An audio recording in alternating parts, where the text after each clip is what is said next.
Salut les gars, aujourd'hui on se retrouve, petite vidéo sur Waven, hein. En ce moment je le stream pas mal sur Twitch, il y a pas mal de gens qui m'ont demandé la decklist du Xeler PQ Xala. Voilà, je sais jamais comment il s'appelle celui-là. Donc je vais vous faire voir son passif de base, c'est qu'il inflige des dégâts à chaque fois qu'il va faire une téléportation. Donc des dégâts qu'il va infliger par rapport à notre attaque de base. Donc ce qu'on va monter là, premièrement sur les compétences, c'est l'attaque de base. On va full monter l'attaque de base.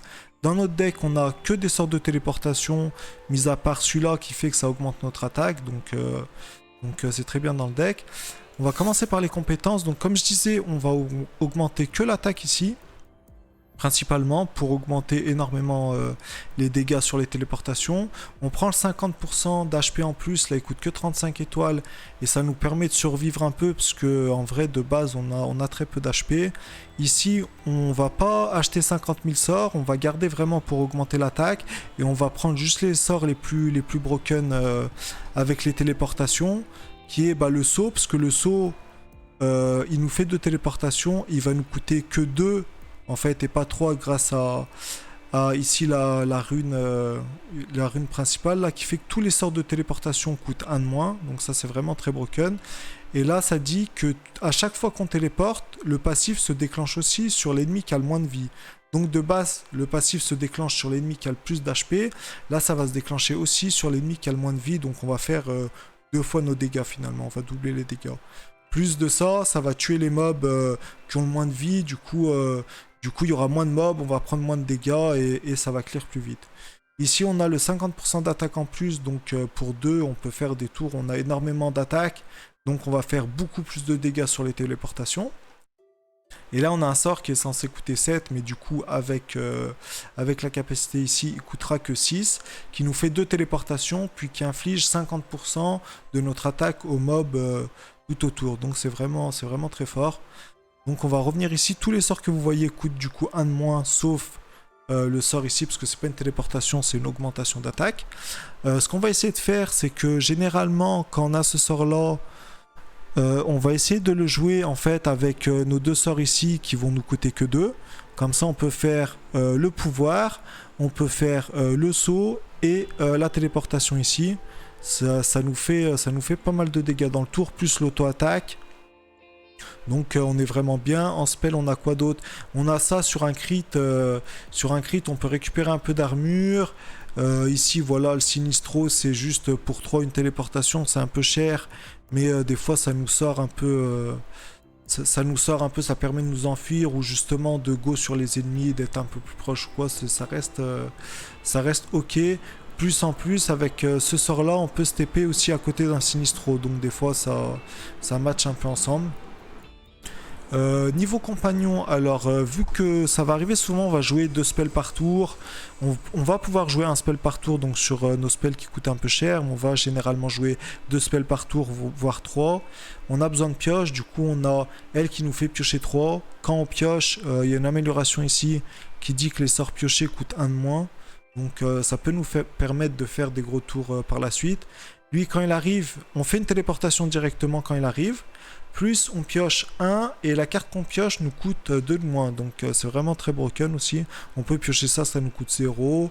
Ou n'importe quelle carte, ça nous coûte 2 de moins et ça nous met quand même bien. Après, vu qu'on génère pas énormément de jauge, j'ai mis les 2 Pew. Les 2 Pew qui servent pas mal parce que déjà quand ils arrivent, ils peuvent tanker une attaque. Donc vu qu'on n'a pas beaucoup de points de vie, ça m'arrive souvent que les Pew ils tankent une attaque à 100, 150. C'est toujours ça qu'on se prendra pas dans le peu de points de vie qu'on a. En plus de ça, on a une amélioration. Vous voyez en vert les améliorations à gauche, il y a les trucs de base en blanc, les améliorations en vert. On a une amélioration, quand le Pew arrive, on pioche 1. On a besoin de pioche dans le deck, donc ça tombe bien. Ici, on a une amélioration, quand il arrive, ça nous confère un bouclier qui va annuler les prochains dégâts qu'on va prendre. Donc on prenne 10, ça va l'annuler le bouclier, ou qu'on prenne 4000, ça annulera le bouclier. Donc c'est vraiment très fort. Le brassard qui est indispensable dans le deck, si vous voulez jouer, c'est vraiment le brassard, c'est le seul brassard à jouer quoi. Parce que à chaque fois qu'on va faire une auto-attaque, ça va nous donner un sort qui s'appelle repositionnement rapide, qui coûte 2. Du coup, dans nos runes, on a le -1 à tous les sorts téléportation. Du coup, il va nous coûter que 1. Sauf que dans les améliorations ici, vous avez moins 1 point d'action au repositionnement rapide. Du coup, chaque tour, à chaque fois qu'on va faire une auto-attaque, on aura un sort pour 0 qui va pouvoir nous téléporter et infliger les fameux dégâts de la téléportation. Donc voilà, pour ce qui est anneaux, on mise tout sur l'attaque. De toute façon, nos dégâts sont basés par rapport à l'attaque. Donc on a le premier anneau ici qui a, vous voyez à droite, 35% d'attaque. Donc c'est 1% par niveau, l'anneau est niveau 35. Donc on a 2 fois 35% par attaque. Et on a aussi très important, au début du combat, 20% d'attaque, que vous voyez tout en haut là de l'anneau. En fait ça c'est vraiment sur notre attaque au global. Là on a 155, mais on a 155 là avec tous les pourcentages qu'on a vus ici, avec tous les pourcentages qu'on a vus ici, avec tous les pourcentages qu'il y a dans les anneaux. Et au début du combat, sur ces 155 là, on va avoir 20 en plus en fait. Donc c'est vraiment énorme. On a 10 aussi ici sur le début du combat. Donc ça c'est vraiment 30% qui sont over les autres pourcentages qu'on voit. Sur le deuxième anneau, c'est un anneau aussi indispensable parce qu'il a 3 fois 1% d'attaque par niveau. Donc là, il est niveau 37, il a 3 fois 37% d'attaque.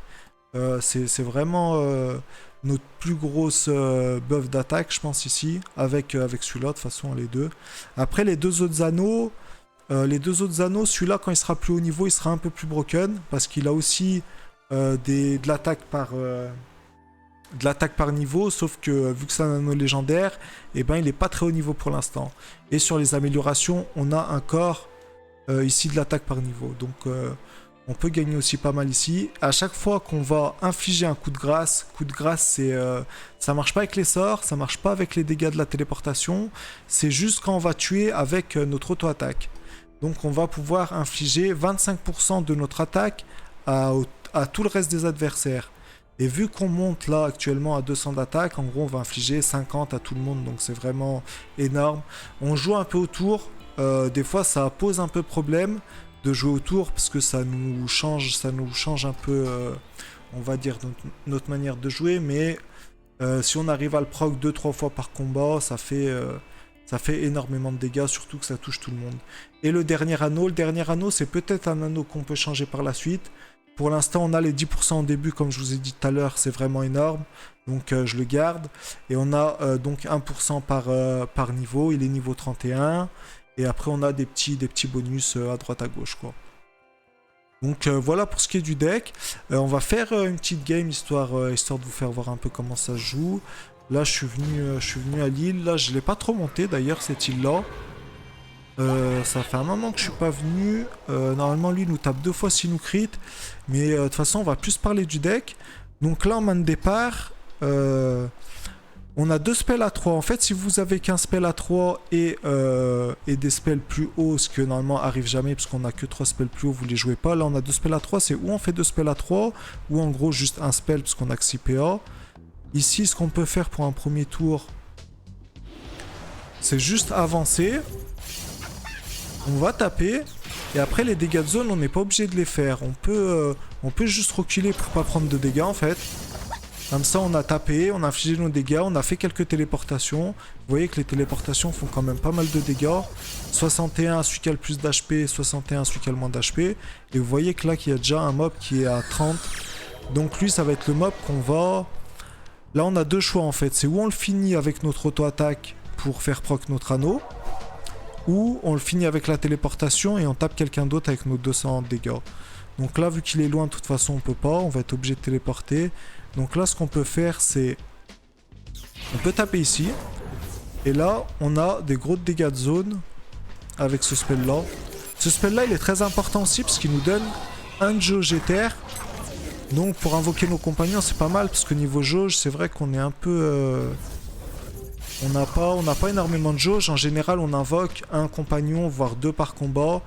Et en fonction, quoi, on va invoquer, si on est un peu bas en PV, on peut invoquer le Pew là, pour le shield. Si on a besoin de pioche, immédiatement, on peut invoquer lui. Ça, c'est pour des dégâts en plus et de la pioche. Et ça, c'est vraiment si on a besoin d'énormément de pioche. Là, on a un tour où je peux augmenter énormément mes dégâts. Et finir, mais je sais pas si je monte au-dessus de 270. On va essayer, il me semble que oui. Il me semble que oui. Et oui, donc on va pouvoir tuer lui. Parce qu'il a 270 piles et ça va proc notre anneau des âmes qui va infliger 25% à tout le monde. Donc vous voyez que c'est quand même pas mal. Là on peut faire ça, donc pour 2 on a une double téléportation. Donc là on inflige 84 et 84, re 84, re 84. Et la téléportation gratuite du brassard pour finir.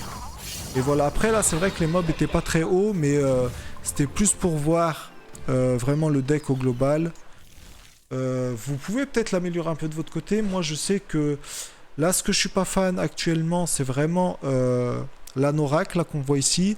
Et peut-être, c'est vrai que peut-être le spell violet a changé, mais le truc c'est que le spell violet nous donne 2 jauges R, et les 2 jauges R servent beaucoup pour invoquer le champion crulant.